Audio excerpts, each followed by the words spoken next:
everyone, this is Maki. When you think of lesser-known mobile suits or mobile armors from the Seed series, what comes to mind? There are probably a lot of different opinions, but for me, the top contender has to be the Euclid.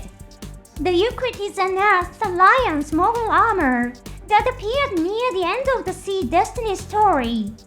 Interestingly, its name was never actually spoken in the TV anime. Because of this, fans who only watched the TV series never had a chance to learn its name. Towards the end of the story, it fought against Shin in the Destiny Gundam, his allies, and top-ace pilots like Isaac and the Archer. That's why the Euclid left the viewers with the impression that it was a weak enemy that was easily defeated. But is the Euclid really that weak? Today, let's dive into the charm of this tragic mobile armor and see what it's really made of. Emergency alert! The Destiny Gundam and the Legend Gundam are approaching your home. Press the subscribe button to activate the Euclid. Press the like button to deploy the positron reflector. Tap the bell button to fire the beam cannon. From a safe command room, I wish you good luck. Within the Earth Alliance, there were those who believed that mobile armor should replace mobile suits as the primary weapons of war. The lines spoken by the pilot of the Zamzozo really make a strong impression. He, too, was someone who believed that mobile armor was more useful as a weapon. As mobile suits had achieved overwhelming success in battle, militaries around the world became obsessed with them. Naturally, some of the Earth Alliance and even Orb adopted mobile suits as their primary weapons. But one of the original reasons mobile suits were adopted was that they could be operated by a single pilot, which was ideal for Zaft's relatively small military force. Conversely, this was a low priority for the manpower-rich Earth Alliance. They were also designed with the assumption that they would be operated by coordinators who had exceptional reflexes and skills. The Earth Alliance's mobile suits were equipped with software to assist nodules in piloting them. However, reliance on this software resulted in predictable and monotonous movements. In one memorable example, the Gundam's firing patterns resembled those of a warship's anti-aircraft guns, stiff and mechanical. Mobile armor, on the other hand, could be operated by multiple crew members, allowing for more complex maneuvers. This made them incredibly advantageous to nodules. In addition, mobile suits were originally based on space suits, and they excelled at performing tasks in space. This was important for Zaft, which operated heavily in space. But for the Earth Alliance, whose operations were primarily Earth-based, space functionality wasn't a high priority compared to plant. The Earth Alliance had far more resources and manpower, so they had little need to rely on mobile suits for space-related tasks. Another key factor was the Junius Treaty, which was in effect at the time of Seed Destiny. This treaty, signed between the Earth Alliance and the plant, contained several important clauses. One of them stated that the number of mobile suits, mobile armor, and warships a nation could possess would be determined by its national capacity, including its population. That's right! Mobile armor is classified separately from mobile suits.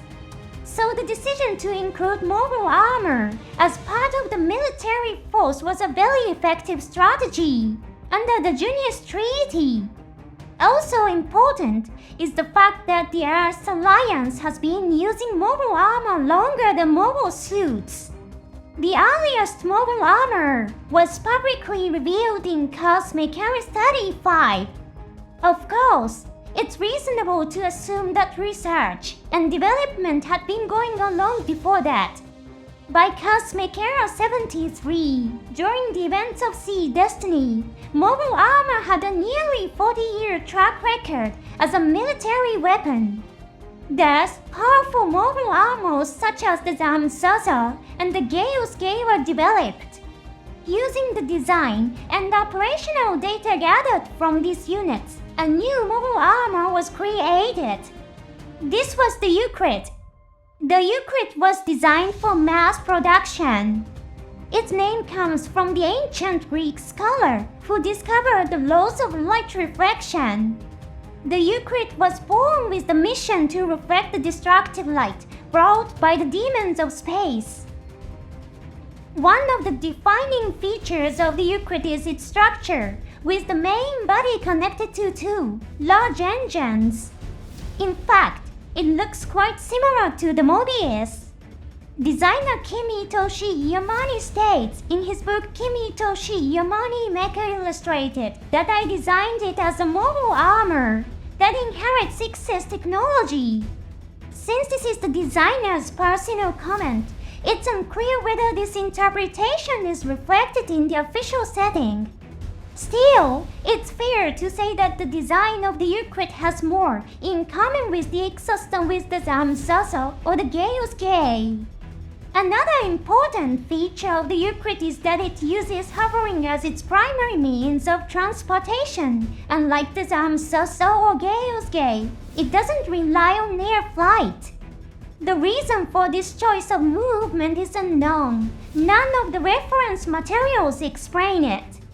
However, there's a moment in Sea Destiny that might give us a clue. It's during the scene where Luna Maria Hawk is fighting in the Impulse Gundam. She lets her guard down and becomes vulnerable to an attack from below. The Impulse Gundam survives thanks to Shin's help in the Destiny Gundam. Even an ace-soft pilot like Luna Maria has a hard time keeping track of attacks coming from all directions. For the average natural pilot, it would be even more difficult to react to attacks from every angle. By using hover movement, Euclid gains the advantage of protection from below. There are very few weapons that can attack from below. One of the rare examples is the Geogun mobile suit used by Zaft, which can move underground, but even that requires several special conditions to be met. Realistically, you could say that enemies attacking from underground are virtually non-existent. Of course, underwater attacks are still a threat, but the performance of beam weapons drops significantly underwater. You have to watch out for missiles or torpedoes, but they're much slower than beam weapons. Euclid has high mobility thanks to its large thrusters. Perhaps the idea was to rely on evasion to deal with slower weapons. It's also equipped with two large positron reflector emitters, which is another key feature. Since it uses hover movement, even if the emitting area of the reflector is limited to the front, it still provides more than enough defense. By choosing not to fly, Euclid instead gains a greatly enhanced defense. Even without flying, it's fully capable of anti-air combat thanks to its beam weapons that fire at the speed of light. Surprisingly, the number of pilots aboard the Euclid remains unknown. There is no material to indicate the size of its crew. However, given its complex weaponry and the precedent set by the Zamsoso and Geouske, it's likely to be operated by several crew members. It's also capable of space combat, thanks to the large, powerful thrusters mentioned above. Since the Euclid is based on Earth's alliance mobile armors like the Mobius and Exos, pilot training may have taken less time compared to mobile suits. Also, the Euclid is actually quite a large weapon compared to mobile suits. Because it had so little screen time, some people may have assumed it was small. It is 23.26 meters high and 54.08 meters long. Its large size allows it to carry powerful weapons, which is another of its strengths. Let's take a look at Euclid's weapons. First up is the 52mm 7-barrel Gatling gun. This is a very large caliber Gatling gun. For comparison, the Vulcan cannon mounted in the head of the Gundam is only 12.5mm in caliber. While most mobile suits are equipped with reduced caliber Vulcan guns, Euclid's Gatling gun is an exceptionally large caliber gun. Thanks to its large frame, the Euclid can easily mount these large weapons, and it can also carry a substantial amount of ammunition. It has the firepower and rate of fire to destroy groups of incoming mobile suits in a short amount of time. However, because Euclid's appearance in the anime was so brief, we never got to see destroy mobile suits one by one. Next is the high-energy beam cannon, the deck turret. These are two large beam cannons mounted on the nose. The long barrels fire beams of immense power. According to the MS Encyclopedia, this beam cannon has the destructive power to annihilate all mobile suits and warships along its line of fire. This description seems a bit exaggerated. Since Euclid had such a short appearance in the anime, there was no scene where viewers could actually witness the level of firepower. Still, the beam cannon is undeniably massive. Euclid has a total length of 54.08 meters. Destroy Gundam is 56.03 meters. Surprisingly, Euclid and Destroy Gundam are quite similar in size. The size of their beam cannons seems to be very similar as well. It wouldn't be surprising if Euclid's weapons have extremely high offensive power. Finally, we have the positron reflector beam shield, the mechas. This is a defensive device. It's a shield that can block the positron cannons of warships. It's the same type of shield that was used on the Zaza and the Euclid A. The positron reflector itself is a rather mysterious piece of technology. Beam shields used by mobile suits like the Strike Freedom Gundam have a property called mechas, meaning they can block beams and projectiles coming from a single direction. However, projectile weapons fired from inside the shield are not affected by the shield. Whether or not the positron reflector shares this property is unknown. The technology behind mechas beam shields came from the shield installed on the Earth's Alliance Space Fortress Artemis. So it wouldn't be surprising if positron reflectors also inherited mechas properties. However, there was no scene in the anime where the Euclid's positron reflector had a chance to shine. If the Euclid's pilots had chosen to neutralize frontal attacks with the positron reflector, charge forward with its high-powered thrusters, and then blast enemy warships with its large beam cannons, it's possible that even Isaac and his team could have been defeated. No matter how powerful a mobile suit or how skilled an ace pilot, if their warship is taken out, it becomes impossible to continue the battle. Let's take a look at Euclid's action moments.